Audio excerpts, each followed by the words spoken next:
All right, here we go. It's time for some Cabernet Franc, and here are our examples.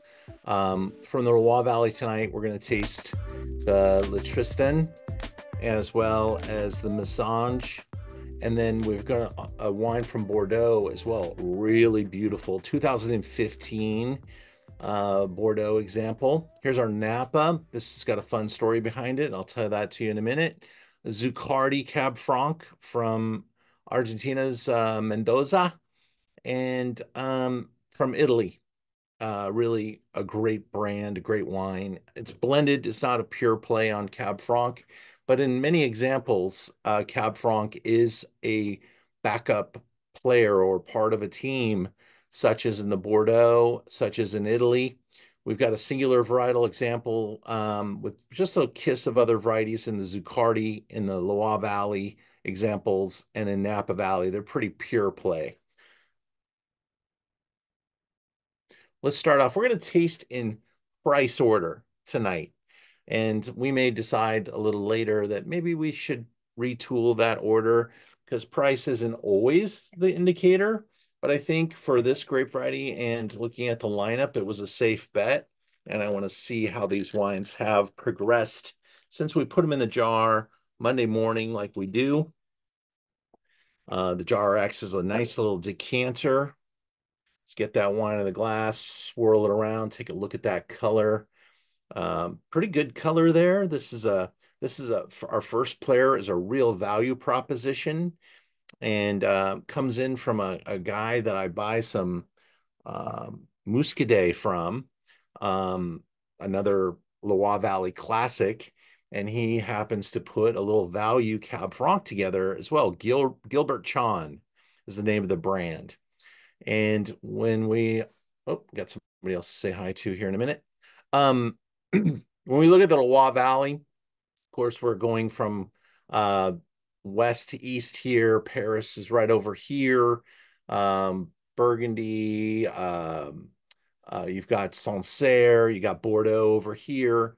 But Tours is the main town that you would travel into in the Loire Valley. It's a really fun visit, actually, a really good outpost.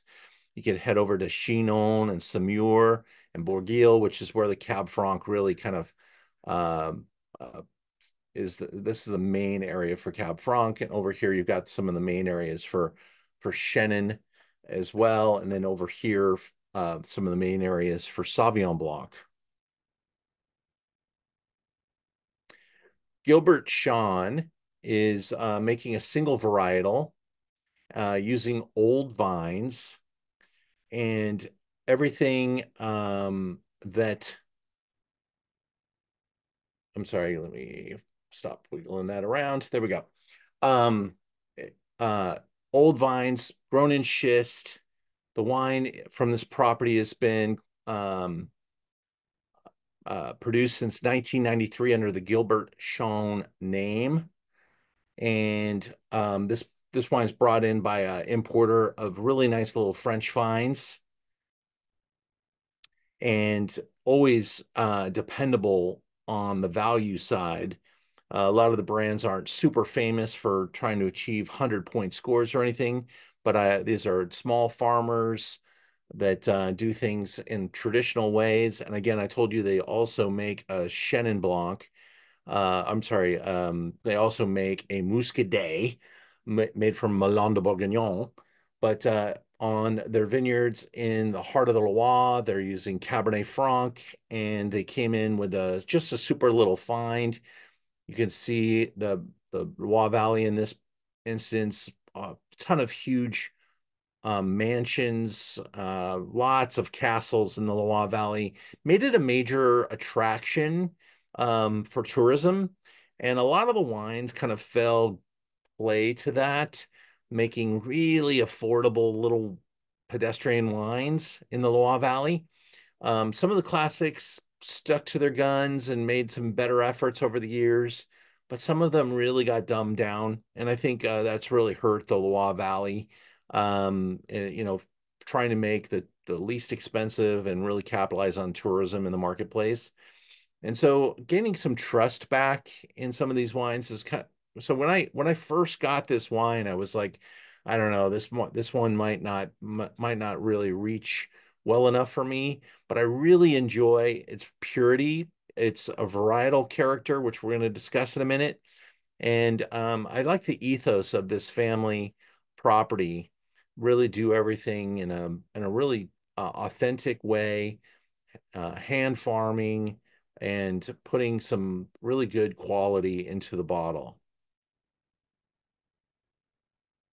This wine's 12 bucks, 11.79 in fact, and you can get it with a discount tonight. So whether you think it's the greatest wine you've ever had, I'm not sure, but I think, to appreciate it for what it is at its price point, this is a price point that I really have a hard time finding wines that I think are kind of carry the ethos and the authenticity, the varietal composition, and the confidence of place, and this brand does a really good job. And again, I'm going to recommend their Muscadet, which we've sold quite a bit of through the years. And we still have on our website at a really affordable price, really close to this 11.79. I think it's like 13 bucks for the Muscadet. But let's get inside the glass and smell this together and see what we think. Um, I really wanted to, let me see if I can stop sharing. I really wanted to get into the glass with you guys a little bit on these because I haven't been able to taste these side by side, which is ultimately the great benefit that uh-oh, having a little technical issue. I hope that's not twitching out on your side as well. But give me 1 second. Let me see if I can't. There we go. That should improve the quality right there. I had a little pop-up come on my computer and try to bring on some other elements, and that was going to drag my computer down. But I want to get into this nose with you guys. First, I start by looking at the color of the wine. I think this wine has kind of a darker, brooding. It's not red. It's kind of got a lot of browns and like kind of prune colors to it.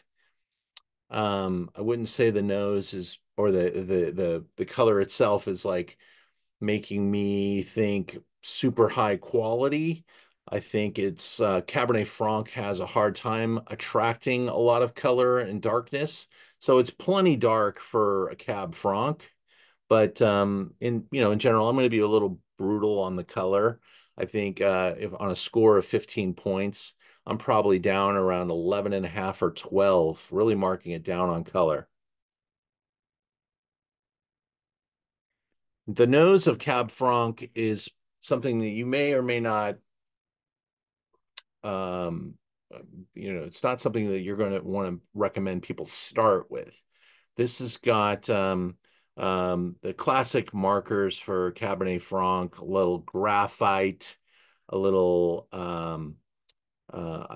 pencil lead is often the descriptive.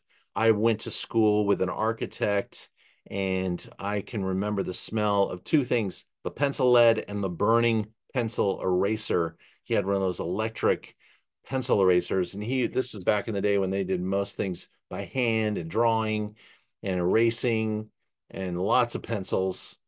And you can get a lot of that in the nose of this wine. You get a lot of the soil, the schist, the rockiness. You're going to get a lot of earth first.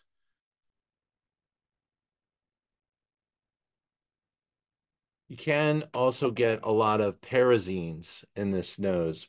Smells like vegetal, slightly vegetal, ranging from bell pepper, jalapeno pepper, carrots, and peas.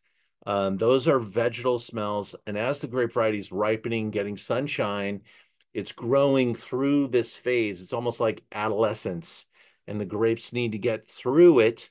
And Cab Franc, quite honestly, has some challenges with that unless it's grown in the optimal spot.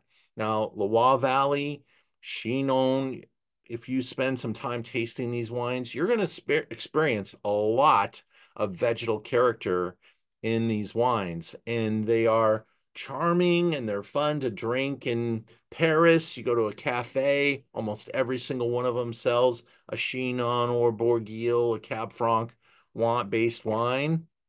They are affordable. They are fun and funky. And let's taste this even further. So on the nose, I'm definitely getting that pencil lead, that pencil eraser, and some of that earthiness. I could see someone who's not a fan of earthy wines really not migrating into this direction. But if you have a penchant for French wines, you're a Francophile, this one might check a few boxes. It's definitely got that earthy funk.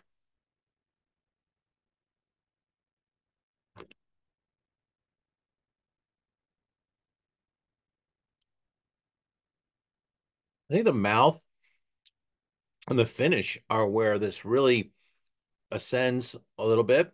It's got some really nice balance, assertiveness, tannins, some structure. And at the price point, again, I'm looking at a wine and I'm tasting it and judging it, and I'm saying, can I put this out there and think that people are going to like it? And I think the Cab Franc customer will like it. Thomas, you like it. I'm glad. Green bell pepper in the nose. You're correct. Um, Gary Munster. Good to see you, Gary.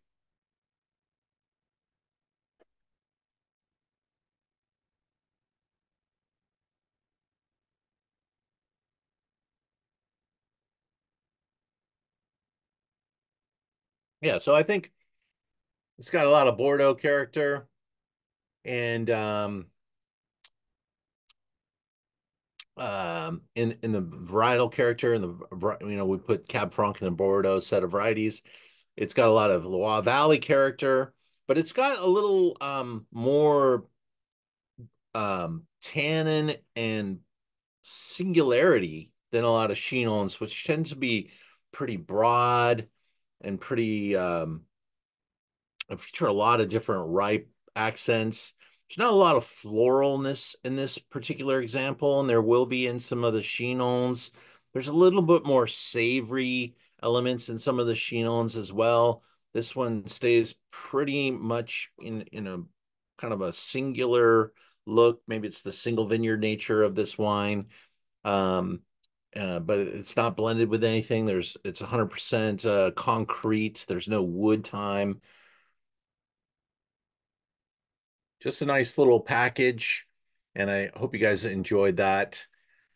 And we like to find wines that we can get into like that. Just want to see, make sure. 3 hectare vineyard, 3 hectares. So that's maybe 8 or 9 acres. You yield that to 4 or 5 tons per acre, probably four. That's 32, probably 1,600 cases total production. So pretty lightweight in total production. Not going to see it in a lot of places, but good French cafe by the glass and banquet department could really make a lot of money on you on this wine. All right, we're going to move on to wine number two. Just remember some of the markers from this first wine. I'd love to have you compare and contrast some of these things. And a lot of them are going to depend on where the wine is from and how it performs. When we get into the New World here in Argentina, we got a little bit more of a sun saturated effect on it. You can see some great color as you pour that into the glass, spin that around. And comparing the color, you got a lot more depth here, a lot more concentration of color. It looks a lot fresher as well. So, that first wine suffered a little bit. I'm going to guess that first one will really have a hard time getting higher than a 90-point score. It's probably in the high 80s. But, if you're scoring, you got to be kind of generous because of the price point. And so I don't score that wine. But I do think it's attractive enough at its price point. When we get to this one, we're talking about Zuccardi, and I don't know if I'm sharing my screen, so I'm going to do that now. This is a Zuccardi from Argentina. This is a leading producer. Wow, their facility is something else. The family is large, and almost every limb on the tree is working at the estate. The Zuccardis hire and employ I think it's 200 employees on a calendar basis, year round, providing them with education, providing them with schooling, medical care, housing. They have a huge property and they grow more than grapes, and they're very industrialized. They've got olive oil, they've got vegetables, and they grow lots of grapes now. And they have really put a lot of effort into a brand new state-of-the-art facility. We are in Mendoza, and they own two facilities in Mendoza. And one of them is kind of dedicated to a brand they call San Julia, which is Julia is the daughter, and her wines are affordable and playful and very good ambassadors for the Zuccardi brand. And then the dad and the son are focused on making elite wines with big scores and doing some really state-of-the-art ideas, kind of leading the industry away from some of the traditional thoughts.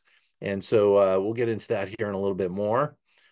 But a few years before 1950, Alberto Zuccardi reaches Mendoza from his homeland in Tucumán, where their grandparents had set up upon arriving in the Italian region of Avellano. In 1963, Alberto implanted a vineyard in the region of Maipo, not knowing that it would be beginning the great passion of his life, the wine industry. In 1990, his son, Jose Alberto Zuccardi, assumed the general director of the company.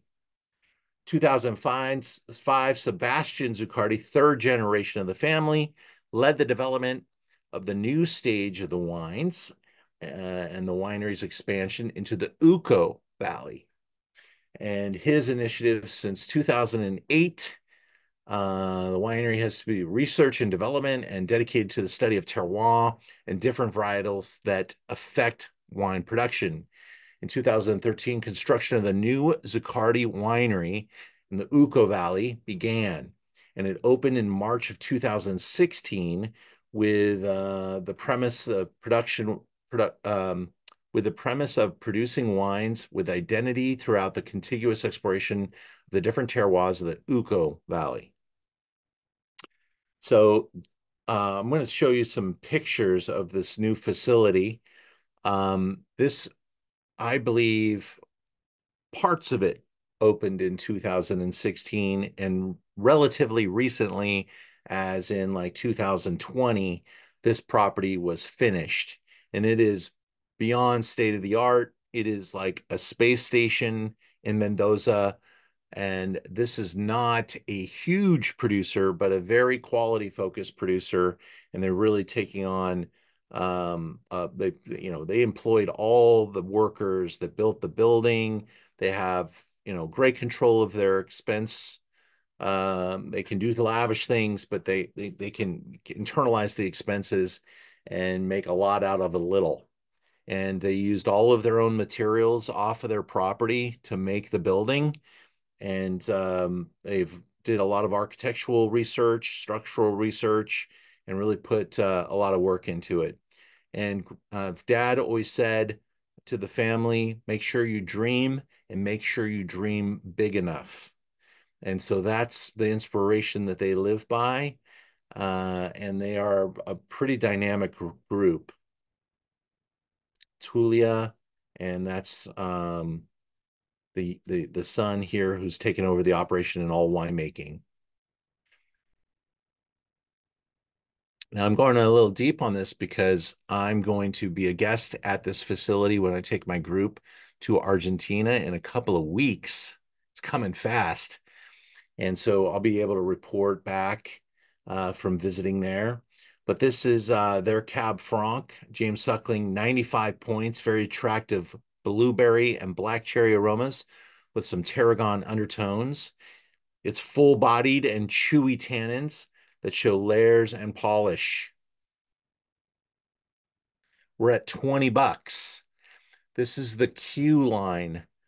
So they have different lines. There's an A and a Q, and they have different price points. So when you're talking Zuccardi, know that they are, thinking in almost 3D because they make different lines at different price points.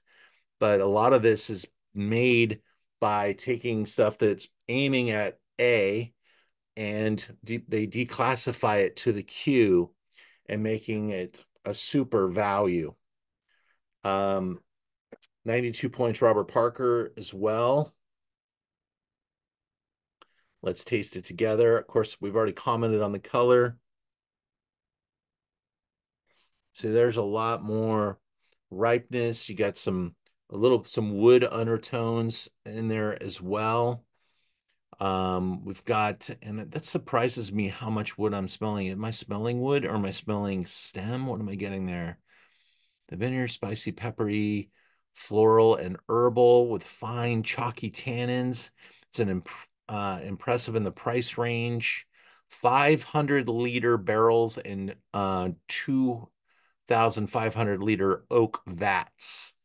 So yeah, they're not using a lot of small format wood. They're using stuff that can be used again and again with a lot of efficiency. They're looking at time, really slowing down things. I mean, this is the 2019. The next time I order this wine, it will be 2020, but also got a big score. But these wines overachieve at their price.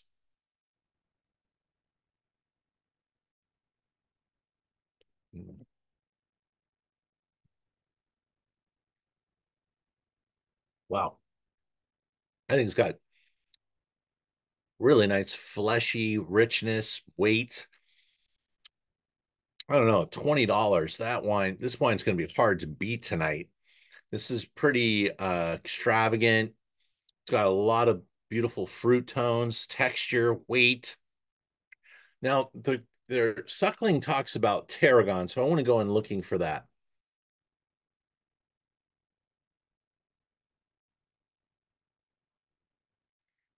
I still get that pencil lead graphite, but it's not quite, as supported with the earthy and certainly not very vegetal.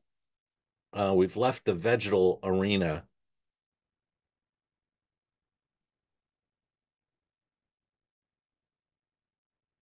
There's some savory there that I'm trying to identify. I'm not sure I would have said tarragon, but if you cook with tarragon and you get it in there, great. I've got a spice rack with almost every herb known to mankind that I barely ever use. And that's sad, but I got to figure out something to use with tarragon. I may have said that before. Still not using it, being honest.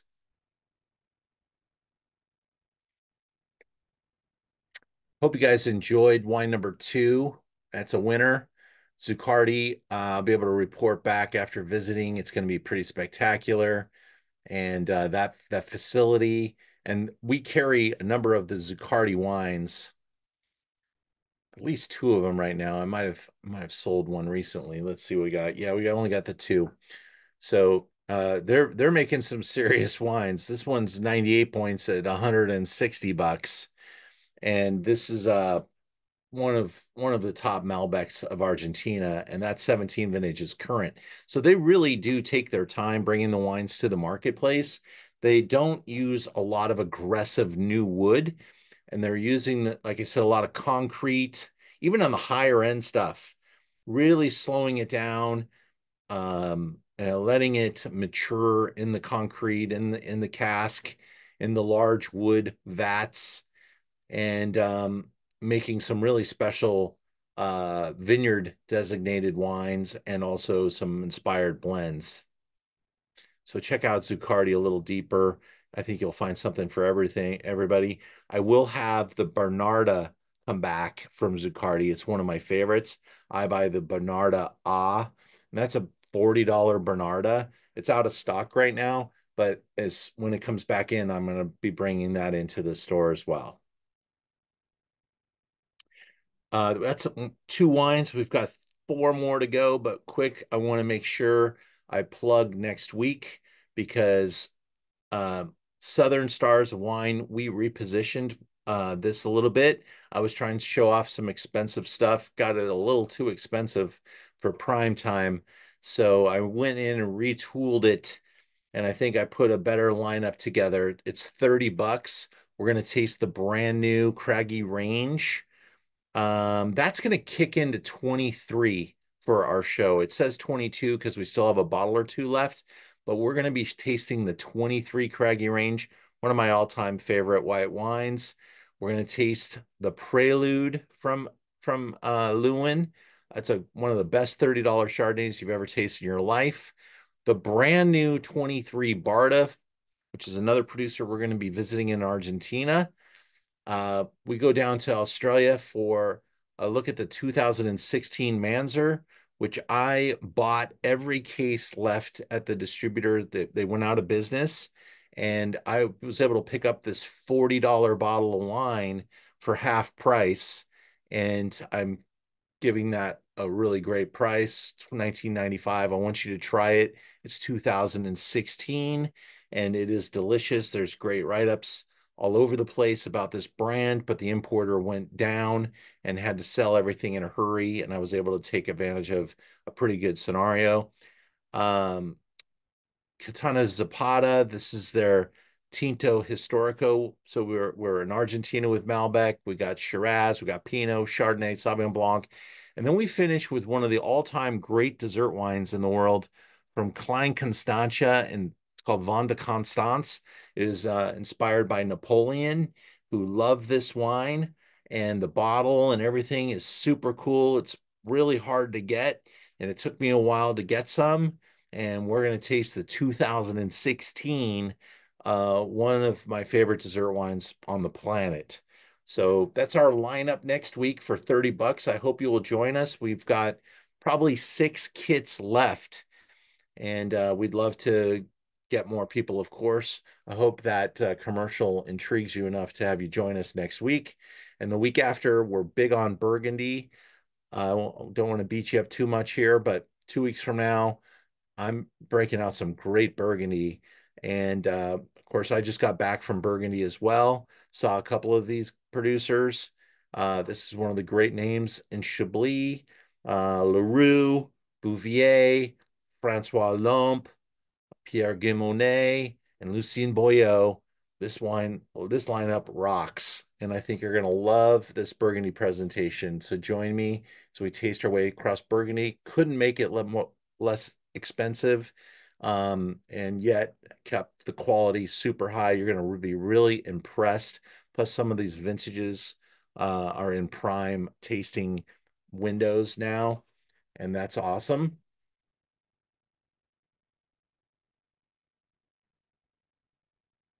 Into wine number 3. One of the best-selling wines on our website over the years has been this Domaine de Pallus, the Messanges Rouge. This is classic Chinon. So before we were in the Loire Valley, we just tasted a IGP. It was IGP. It might be Von de Tab. Let me just make sure. This wine is, yes, IGP, indication of geographic protege. Um, so this was an IGP, and Chinon is an AOC appellated wine, and I think we will all enjoy this classic. really a champion brand. They've been imported by Rosenthal Wine Imports for a long time and Rare Wine Company. And this is their only Chinon really. And so it's got to be good because those companies only import really good examples.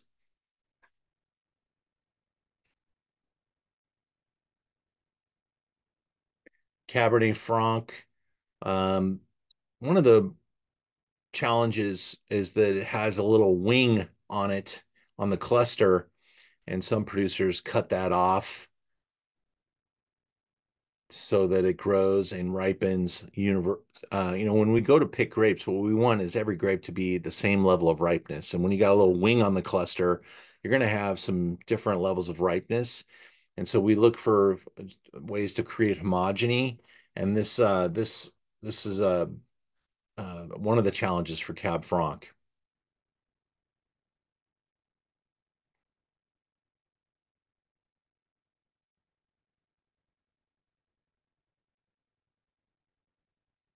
When you smell this, this is where the florals I was describing earlier really smell like you've walked into a flower shop.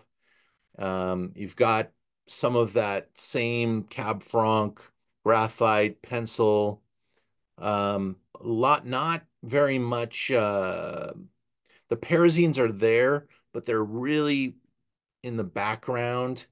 And so it really promotes the floral nature of the better appellation, which is Chinon.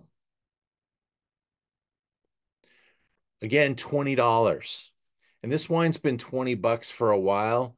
I do have to buy it in large quantities to keep my price pretty aggressive. And I'm pretty sure I'm still like one of the top five price points. Almost every wine that I buy for the store, you're going to be challenged to find a better price. There's probably some guy somewhere that's doing something to make that wine, you know, I don't know, working really thin to a level that's unprofitable. And really, the kind of the way we do it is I buy wines that I like, that I can stand behind, and that we can price fairly. I don't mark things up excessively. I do work pretty thin, but we are in a warehouse outside of downtown LA.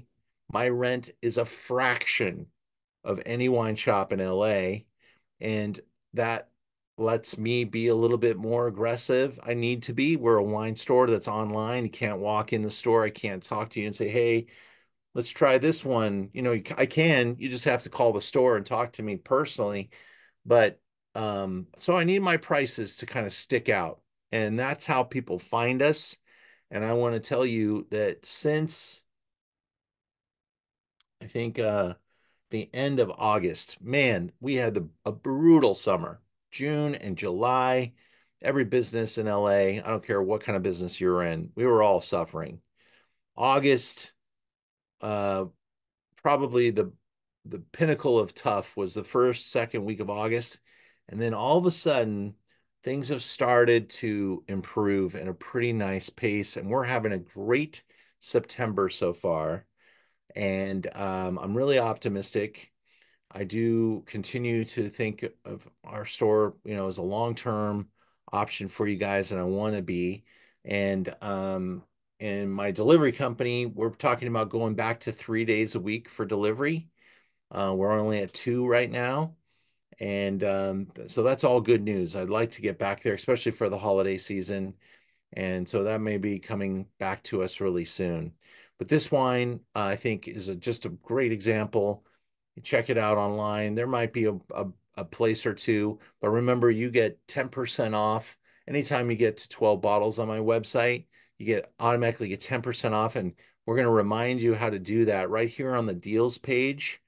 6 bottles, 5%, and 12 bottles, 10% going forward. This is brand new, by the way, and we're continuing with our $400 free shipping anywhere in the US program, um, which that is aggressive as well. But this is how where you can find those discounts. But tonight, the discount code that we sent you works on one bottle. So you can do with that what you will. And we would love to sell you some wine anytime you're thirsty and in need. Let's go back in, taste this wine together. I'm not paying much attention to the chats, but I hope you guys are filling that up with some comments. Jim, that looks like it was an old question. Sorry about that. Graphite and lead pencil on the nose.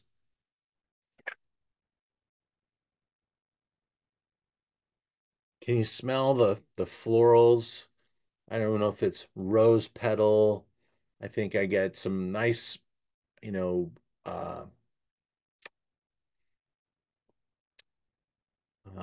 I'm not sure which floral I'm going to lay down. I think I'll keep it generic floral because there's a lot of opportunities here. You can see some roses on the label. I didn't notice that until I just looked again.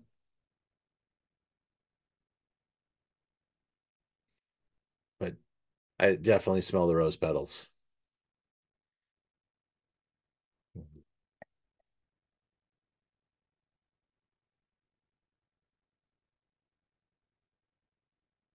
Plenty juicy, not hard. Got some right nice roundness to it, some curves. This is absolutely a classic. Absolutely a classic. Um, doesn't get the greatest score history. I think they're always usually right around 90, 91 points. But this is always a deal in Chinon. And if you want to check out other Chinons that we carry, you can go down into the Loire Valley. You can do it that way, and you can search through everything that's in the Loire Valley, or you could go up into the search bar and put in Chinon.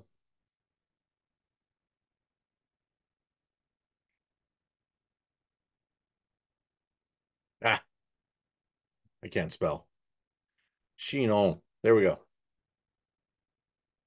Um, a higher end example, Bernard Beaudry, really thought of as one of the iconic producers.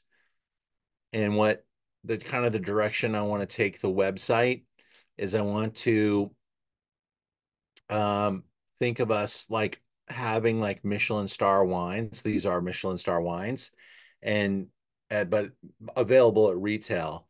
And so I'm buying, not too many of in any one category. We've got three Chinons in the house, plus that little Cab Franc. So that's not a lot.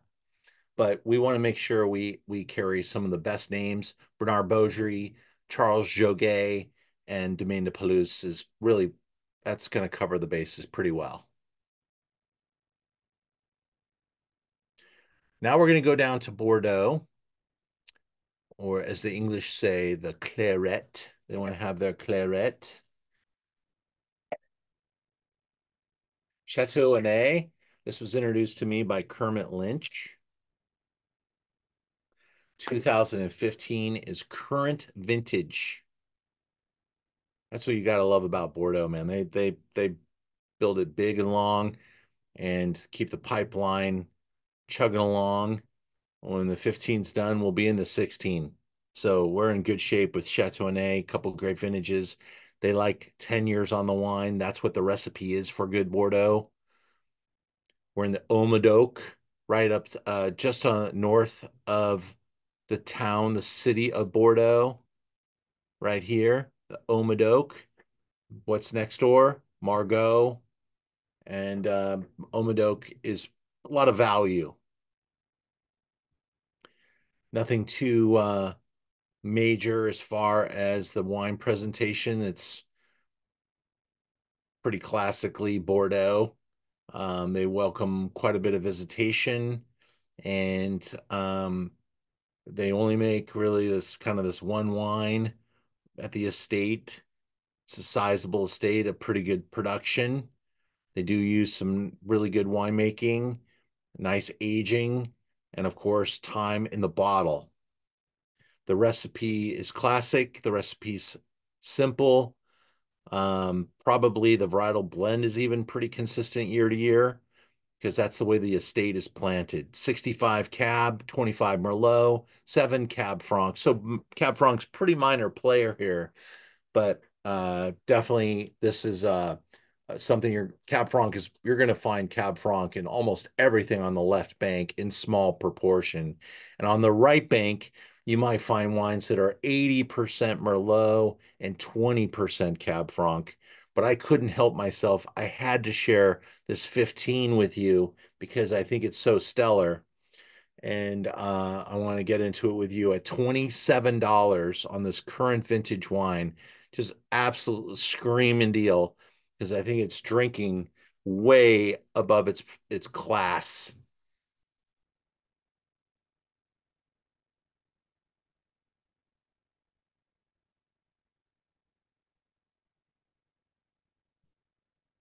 Little leather bound books, some nice dusty uh cherry fruit. The color is pretty intense, pretty dark.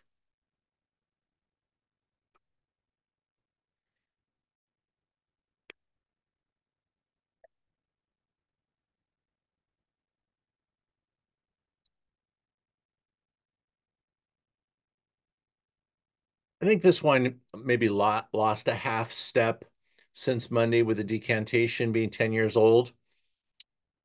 Right on opening, this wine is bouncing out of the bottle beautifully. If you like where it's at today, and I hope you do, great.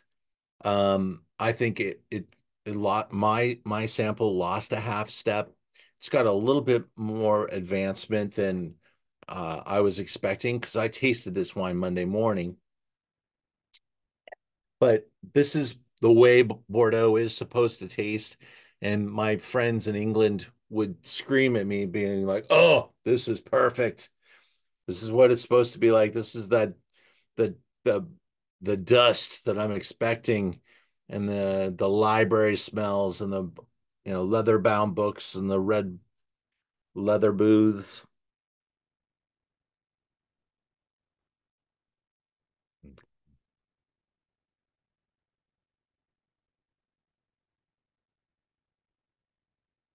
The wine's in great shape, great health. Um, and the model here is to sell something that's mature to the marketplace. It's you want to go to a restaurant, order a nice steak au pois, and have a Bordeaux wine that's ready to drink. This is this is what they're doing. And they're bringing in on a wine list, this is probably 75 to $100. Whereas, from us, and we're one of the only places in LA that has this wine. Maybe the only, I'm sure there's a lot of it up in Northern California where Kermit Lynch does business. But in LA, last time I looked, we're pretty much the place to get it. And I doubt anybody's any less expensive than I am. I work really hard on this wine, and I love it. And I think it's great for the marketplace to have something mature.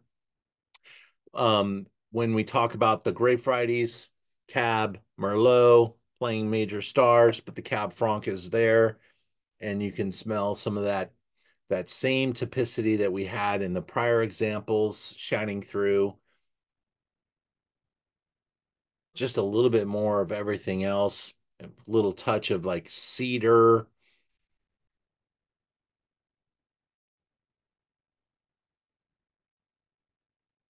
You just get all those expensive spa aromas, the cassis, the eucalyptus, the espresso, kind of bittersweet chocolate. All that stuff is going on in the nose of this wine. I really like it. I hope you do as well. 27 bucks. Great deal.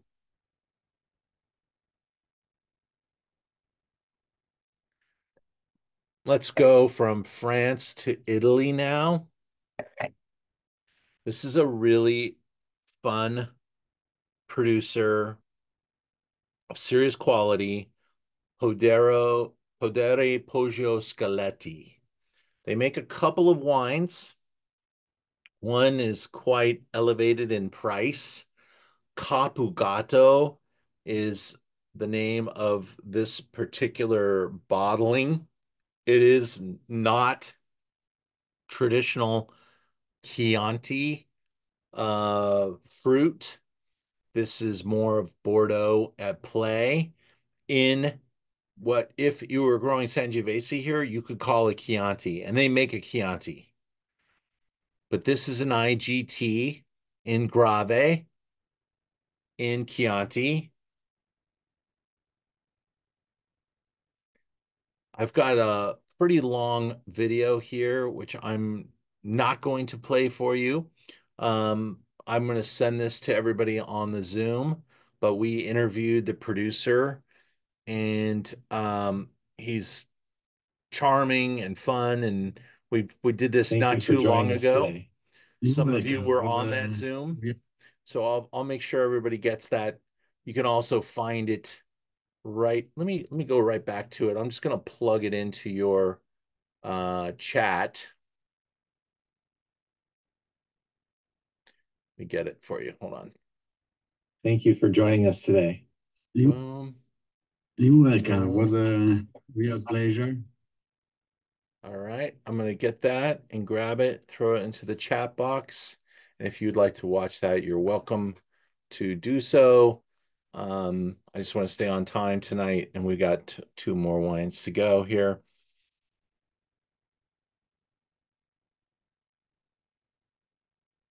Poggio, Poggio Scalette, 1991, so fairly new as a brand, but they made some really big moves, got some big scores, built up a lot of identity at the right time. 91 to 97 is really kind of the glory of Super Tuscans growing up.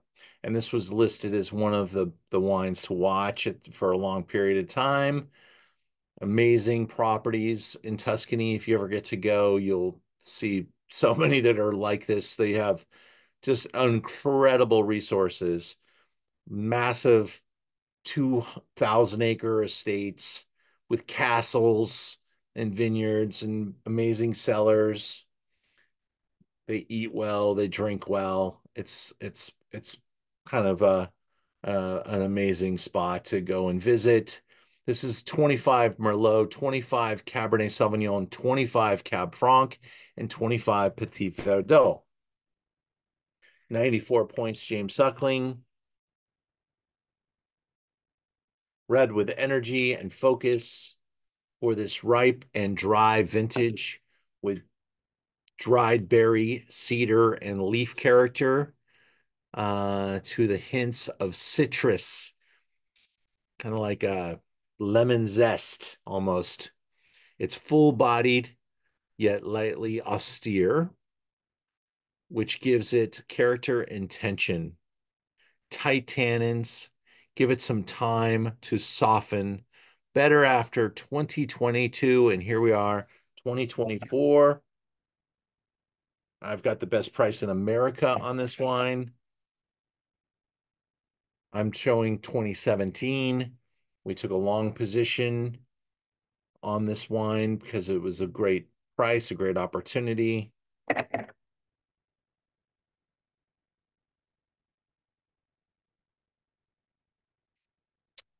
Uh, you're never going to fall short on tannins in an Italian wine. You can grow any grape you want in Chianti. You're not going to kick the Chianti out of the wine. This wine's just angular. It's got great posture. It's going to be standing straight up and down for a long time, and it's going to have a long time in your cellar.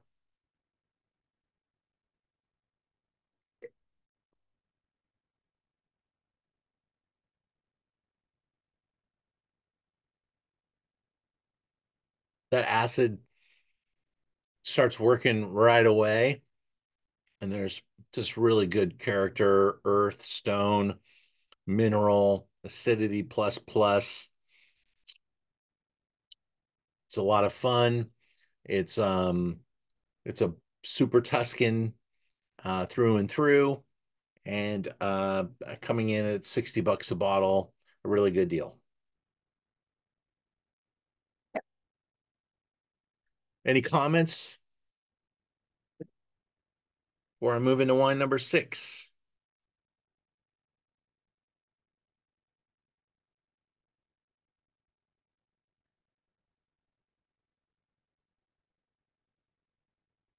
I like saying Capogatto. It's cool.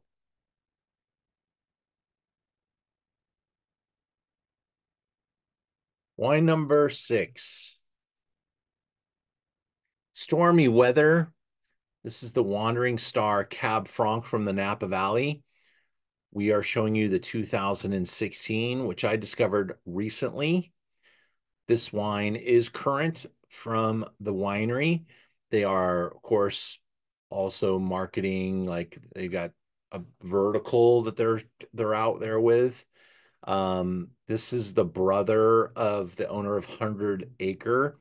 His name is Cameron, and he is finding these little sites. Can't say that these grapes are ever going to make it into 100 Acre, but he finds some really compelling vineyards to work with, and found a Cab Franc site on a hillside in Oakville, and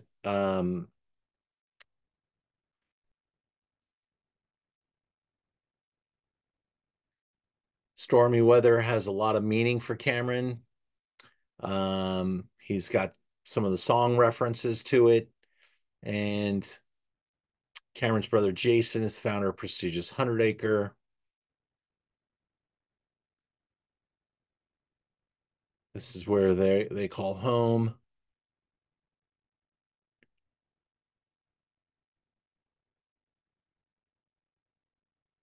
"100% Cab Franc coming from Oakville.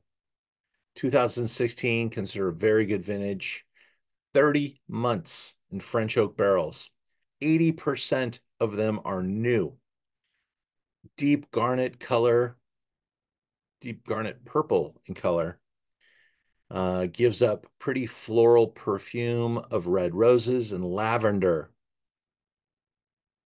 Lavender. I wonder if I smelled lavender before. Over a core of raspberry pie with wild blueberries and morello cherries. The hint of pencil shavings and forest floor. Full-bodied palate delivers a taut, muscular red and blue fruit preserves with a firm, grainy texture and lively backbone. Finishing long with impressive elegance and sophistication, 194 cases were made. Absolutely teeny. Robert Parker, 94 points. And it's not that bad. $70. That is a real deal with the pedigree, score, the location. Now, I'm not sure why it says Oakville and then on the label it says Napa Valley. We're going to have to find out and get Cameron on a Zoom to talk about this. But I really enjoy the nose, the character, the mouthfeel, and a tasting of many of wines at my recent Napa Valley tasting. He came and poured these wines, and this one really set me back.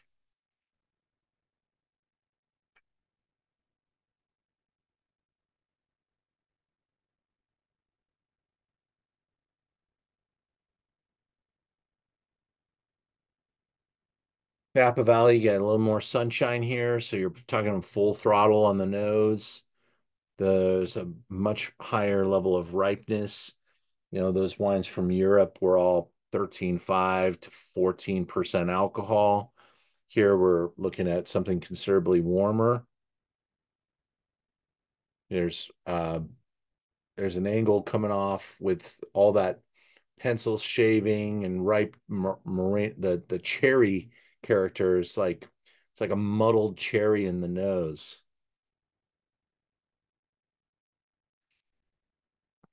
Really makes my saliva gland kick into high gear. I think it's going into protection mode, getting ready to be roughed up by the tannins and the big mouth experience.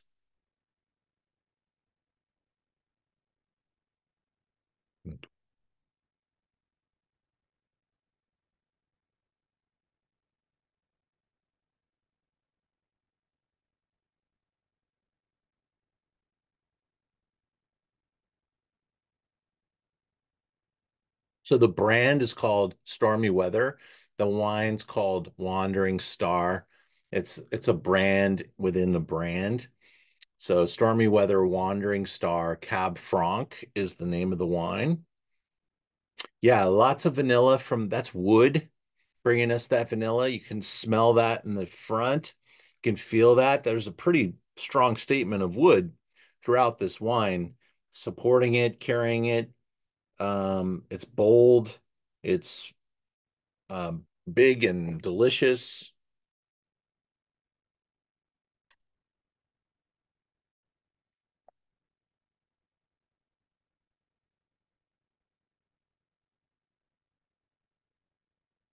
And it's 70 bucks. It gets to be the last wine that we taste tonight. There are Cab Francs that go far north of $70 a bottle, I assure you. But I wanted to make sure we tasted a nice swath of different quality efforts. And I think Cameron's is pretty unique. Thomas, what is Captain Chicken referring to? Capogatto, isn't that what that means? Oh, is that I don't know. I don't speak Italian, but I think capo is like a mafia head, a captain, and gatto okay? is either chicken or rooster, right? Yeah, you know what? There is some I remember now that in talking to him, he talks about that. So you're Yeah, right. There's something comical about the name. yeah, it's very funny. So, Ian, I thought you had a before we tasted this stormy weather, I thought you were going to be you had a sub objective here of showing us that Cabernet Franc needed to be blended. And the stormy weather proves that it doesn't need to be blended. The differences in the complexity. I mean, I love the Chinon, believe me. I love Chinon and so on. But the when you went to the Bordeaux and the Capogatto, they were just there was more going on in those wines and so on. And so I'm going, okay, he's just trying to show us that Cabernet Franc needs to be blended. And then you come in with this one. So very clever. Not necessarily by design, but I'm glad it came off that way. Yeah. Yeah, no, I just wanted to be able to show them and price point order. And, if you tasted this one earlier, it just would have kind of, you know, put it would have been difficult to taste anything after. Yeah. This is a big boy.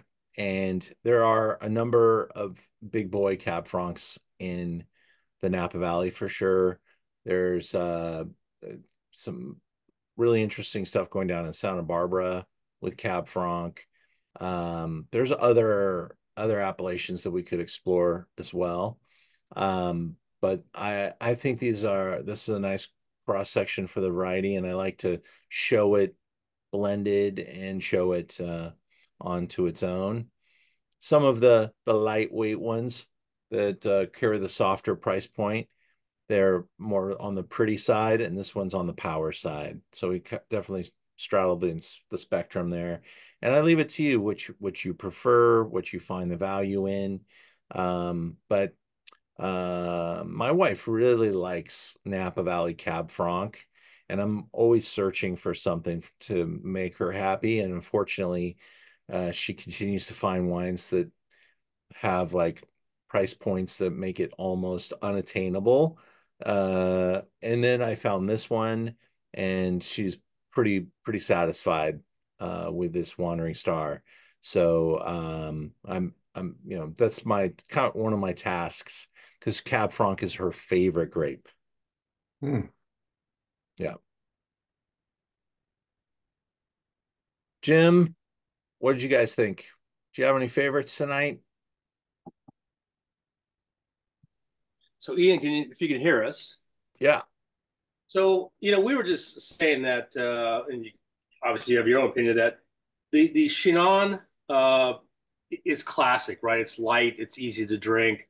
The Bordeaux definitely has a place, but the Napa is, it's just a whole other world of wood and depth. But I would love to serve all three of these to a group and just explain to them that this is all the same relative grape, just grown in three different areas and made three different ways. It's great Yeah. presentation. Hey, thanks, man. I enjoy doing it, and it's great for me too. And being able to, you know, I'll be standing in the store, looking at different things to put together. And how many times have in the past 2 years have I tasted these next to each other? Zero. So this was fun for me to be able to kind of see how they kind of staircase. Right. And some of them are surprising me a little bit in the way they've maybe honestly the Bordeaux I thought was going to be the hit Yeah. tonight. I hope And when Jim and I were in Saint Emilion, and the Merlot Cab Franc blends there were absolutely out of this world. yeah, absolutely. And so I threw a little curveball and went left bank with the Haut-Médoc. But I really like this little 15er, and it is mature. And in that jar, it got a little more dusty than it is at opening. And I have to keep that in mind for future tastings when we do more mature wines. But maybe and I'm not saying it was past, it was just very mature tonight. And that's there's an element of freshness, maybe a little uh like a really good decantation, just kind of took some of that away and left something that's really showing as a mature wine. And that's exactly what they wanted to do. But it took me a little off track because it did kind of change quite a bit. And not most wines that we do in the decanter actually get better. And if you liked where it was at, then it achieved its goal, but it wasn't what I was expecting. And so I just want to be clear about that. The Capogatto, I always, that's like one of my little go-to little wines that I'm gonna grab when I go out to a nice Italian restaurant and have, something, I know we're gonna have some red meat. That's gonna be just it's a super little find. You take it into a place like Marino's in Hollywood, and he loves this wine. He loves to taste with you too if you're ever there. Marino's is a great restaurant right on Melrose. It's been there since the 1950s. They have even an outdoor patio that's quite fun, and really a good place to take wine. You're very accepting of you being able to take wine with you, and in a world where that's not always the case, and it can be very expensive to take wine with you. Not at Marino, they do it right, and they keep it pretty affordable for you to do corkage. So Marino's a top destination for me. I started thinking about it a lot right about this time of the year because my birthday is in October, and I've celebrated my birthday at Marino Restaurant about once every 10 years my entire life. So that's I did it last year. I flew my family in, and they joined me for my I had a big 55 last year. And so my mom, my wife, and a lot of friends were there, and my brother, just really a great gathering. So that's my Italian thoughts right now would be to go there. Gatto is cat. Way more intimidating. I love it. I love it. It's great. Yeah. Capogatto. Look at how wonderful so if you were knowledgeable enough to order that off oh yes, I'll have the Capogatto. It just rolls off the tongue, right? Beautiful. Thank you for that, Amy. All right, gang. Well, I hope you had fun tonight. Thanks for joining me. I hope my Dodgers have a much better night tonight. They got plummeted last 2 days, just plummeled by the Cubs, and that's not fun. But man, why are the Cubs not at the top of the leaderboard? That team is so rich with talent. That guy in center. The Dodgers are leading 7-3 right now. That doesn't mean anything after what they did yesterday in the eighth inning. They gave up 5 runs on 3 errors yesterday. So, but I think they have. That's good news for Miller too, because he started tonight. He's been terrible. So, well, I'll be watching the game after. But it's been beautiful at the ballpark, even if you're not a Dodger fan. Um, Man, it's such a great time to go out at this time of the year. Hope you guys are enjoying. Um, if you live in LA, there's a great concert reference tomorrow. One of my favorite jazz musicians, his name is Jose James, is playing tomorrow night, and you should check him out, see if you like him. He's pretty exciting. And this weekend, I'm doing wine, cheese, and chocolate. Doing a class in Santa Monica on Saturday, and I'm doing a class in Beverly Hills on Sunday.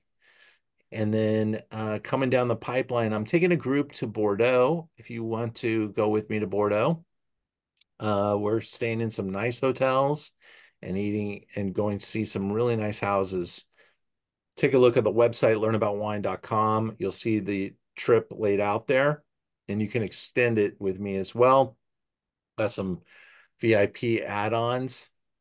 I've got a trip to Baja scheduled for March, and that's actually led by a wine writer friend of mine who represents Baja. Her name is Stacy Hunt. She's a reporter for KCRW, and she is really one of the most knowledgeable experts on Baja. And we'll get to meet her here in the early part of next year. We're going to do a little Zoom with her as well. She's also on the United States wine tasting team. How cool is that? She's competitively representing the United States in wine tasting. Wow. I don't know how you get invited on that list, but that would be kind of fun. Well, gang, you take care. It was great to hang out with you, and be well. And don't be eating any pets. Take care, everybody. Bye.